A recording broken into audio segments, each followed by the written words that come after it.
All right, it says I am live. Good morning, good morning. I am Toni from the Fiberology Lab, and this is Coffee Chat.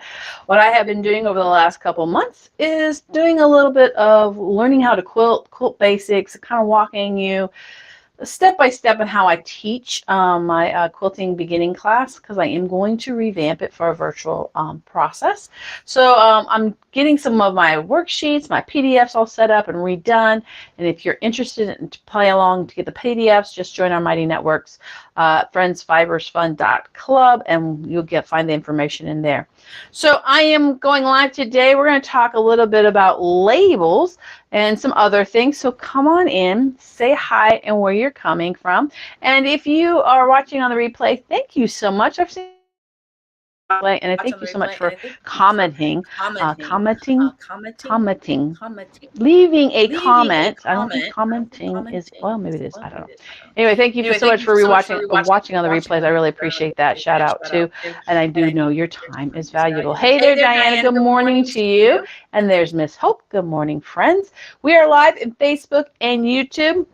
So I do repeat comments to make sure everybody on both platforms hear and see what I see. And that way we're all on the same page, Hey there, Linda. Good morning to you. If there's an echo, okay. Let me see what the echo is. Oh, there. Is there an echo now? Thanks for letting me know. I have two cameras and they have two microphones, so I have to turn one of them off, and I forgot to turn one off. So let me know if that helped cleared up the echo. Yay. Okay, good. Thanks, Linda, for letting me know that. Because sometimes we don't even have sound. So we're doing good. We have sound. We just had double sound. So thank you, Linda, for letting me know. It is Thursday. We're almost at the weekend. What do I have planned this weekend? I don't know. I'm sure I've got something planned. I always have something planned. What do you guys have planned? I want to know. I'm curious. Forget tonight at 8 p.m. Eastern in our app, on our website, in Facebook. We do a live comment sold sale. I've got some new fabric to show tonight, and I'm going to bring back up the challenge so we can get working on that and get that finished by the end of February. I'm working on a sample right now. I'm excited about it. And then this weekend on Sunday, I'm keeping reminding you that we do have Stitched Up Stories. It is at 4 p.m. Sunday afternoon, Eastern Time Zone. It is hosted by the Little Shop of Sisters owner, Jen, who is talking to Lisa Archer, who's the owner of Pickle Pie Designs, this weekend. So I encourage you to sign up, see what it's about, see how you can learn, even if you don't have an embroidery machine. And it's funny because I sold my embroidery machine maybe 2-3 years ago, just because of doing other things. And I spoke to our local shop yesterday and said, hey, I might need a new embroidery machine. And he's like, we can work on that. So I'm considering getting an embroidery machine, all because of Elisa. I love embroidery. I just haven't done it in a long time. Hey there, Miss Shelley. Good morning to you from Minnesota. Welcome, welcome. Oh, yeah, there's all that stuff. See, Linda, yeah, I told you, there's always a bunch of stuff going on this weekend. I forgot, we do have the Lucky 7 as well this weekend at noon, Central Time Zone. It's 1 p.m. for Eastern Time Zone. But that is where we're visiting a bunch of shops on the 7th of the month. Our turn is this weekend. I can't remember who we share the spotlight with, but I will talk more about that tonight in our live as well. I'm losing my voice a little bit. I don't know why. It's probably allergies. Apparently here in Florida this time of year we have ragweed, which apparently I'm highly allergic to. So I've already taken my allergy medicine, so I'm set to go. So today I mentioned yesterday's session that I was going to talk about squaring up our quilts. I don't have a sample to mock up a square up quilt, so I'm going to do that for another day. I'm going to go to my original plan of talking about labels. So we've talked about piecing, binding, quilting. We've talked about all this stuff. Essentially, your quilt top is done. Once you get that binding attached and stitched down, you're done. I encourage you to think about adding a label. Labels are valuable, and you don't think they are because, oh, I'm just going to pass it off to my sister or her grandkids. And labels have value because 10 years from now, so you're looking at that quilt, They understand where it's at, where it came from, who made it, who it was for. They also will, if it's 100 years, if you look at some of your grandmas, you think they're your grandmother's quilts, and realize, hey, they don't have a label on them. That there's some value into a label is basically what I'm trying to share. Things to put on a label, that maybe you name a quilt. I tend to name all my quilts. The date it was completed and presented, who it was for, who it was by. You can even put where it was made at. So there's a lot, you can put a lot of information on a label. And how you apply a label is up to you. There are so many ways to put a label on a quilt. And I used to participate many years ago. In fact, I was looking at these. I haven't done something like this in probably about 10 years. I used to participate in a lot of online swaps with mini quilts, and we're required to label them. So I'm going to show you a whole bunch of them because there's a bunch of different ways to give you inspiration on how you do your label. Hey, Anita and Anna, how are you this morning? And Diana just finished her binding on her biggest quilt last night. Wow! And Diana, I don't know if you guys mentioned it or noticed, she mentioned yesterday she prefers to finish all her quilt binding by hand. That's amazing. I'm not going to ask you how much time that was, but Diane, was that one of your block of the month programs? That's a huge quilt. You must have a king size bed. Hopefully you're keeping it. Hopefully you're keeping that. So I'm going to switch over my camera and tell you some pros and cons about creating labels. There's lots of different ways to do it. I'm going to show you here in a second. Let me flip over to my other camera so you can see what I have. I have a stack of quilts. We're going to go through these because all the labels on these quilts are all different, which is kind of interesting. So the first thing we're thinking about label for long term, you can print on fabric and you can use permanent marker.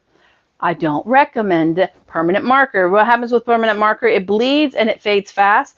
This one's kind of interesting because I wash all these because they were hanging up for so long I had to wash them.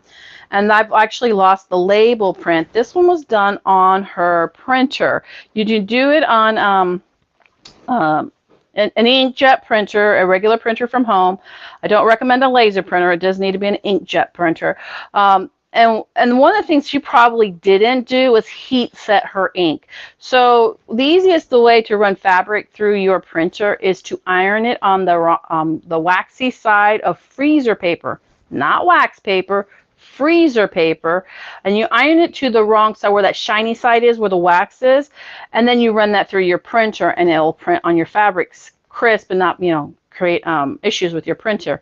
The problem is once you take it out of the printer, you peel it off, you need to heat set it for about 30 seconds. You have a hot iron, no water, no steam, and set that ink so it'll stay through a couple washings. I've only washed this once, and I can barely read it. Even up here with the bright light, all I see is England. I see part of my name. So this is important if you want to use your printer for labels.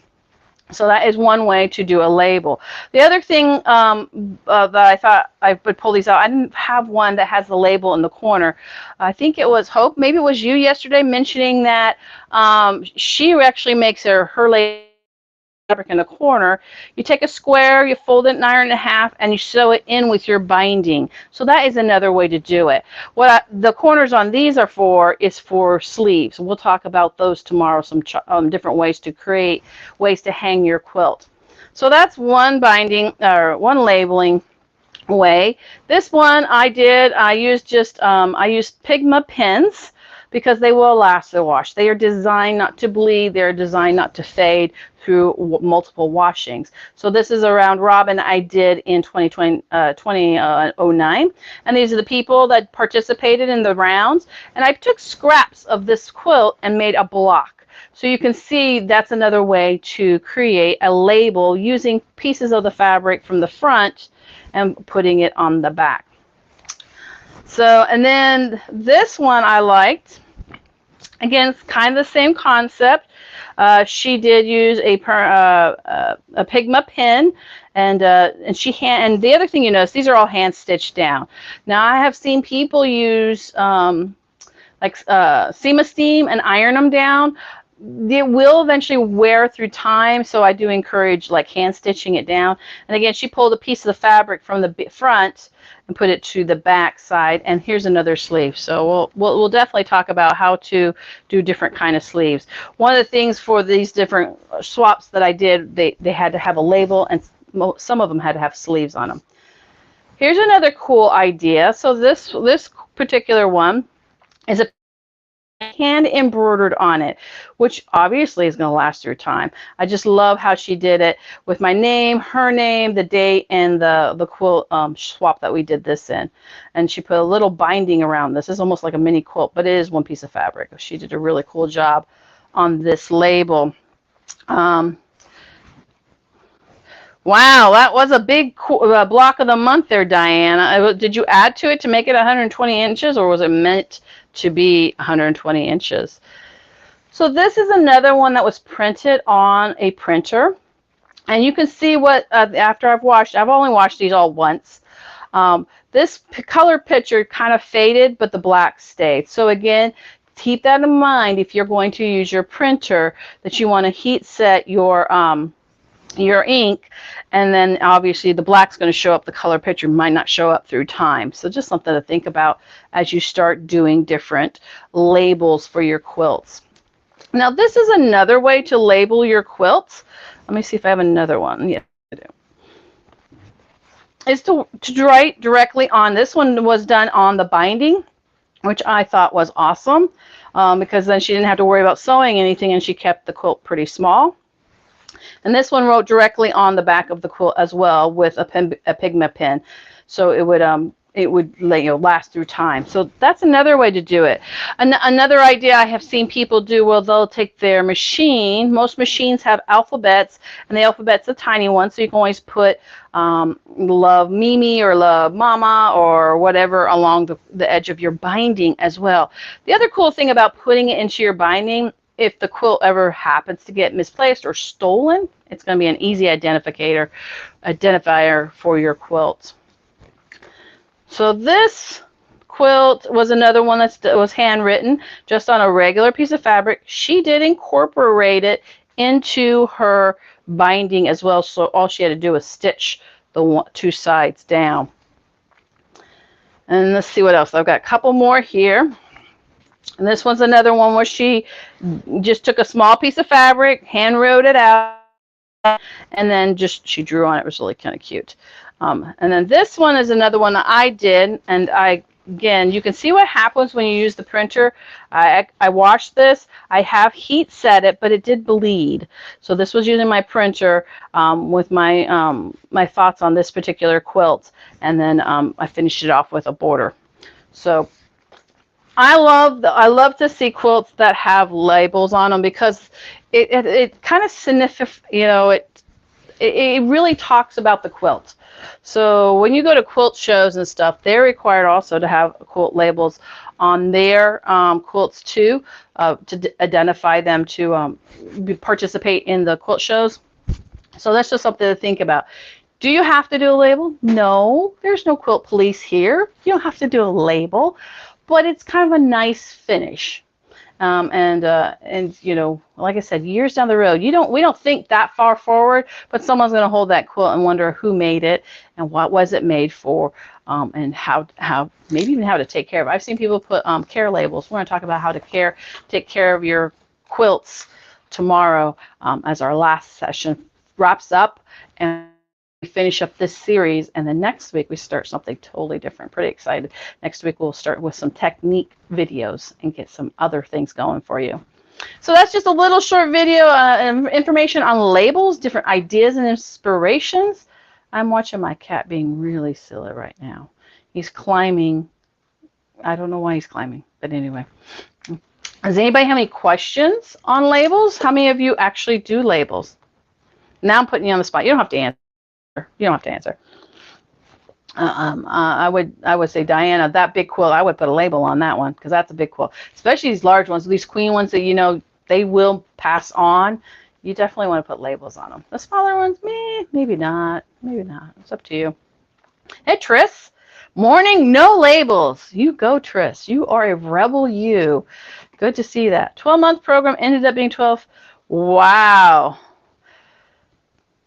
That's a huge quilt for a block of the month. I'm just really surprised by that, but I'm sure you love it, and it's already on your bed because you got it bound. I'm sure you have it on your bed already. So, all right, well, that's what are my little spill for today. I am going to come back tomorrow and wrap up the entire series, and when I do that, I'm actually going to wrap up all the PDFs in the Mighty Networks forum coffee chat because I haven't been keeping up and I've updated quite a few. So I'm going to update those all so you can have a collection of those. You use pre-made labels that say handmade with love. Oh, that works. Those work too. You can do pre-label. I've seen pre-made ribbon. That works too.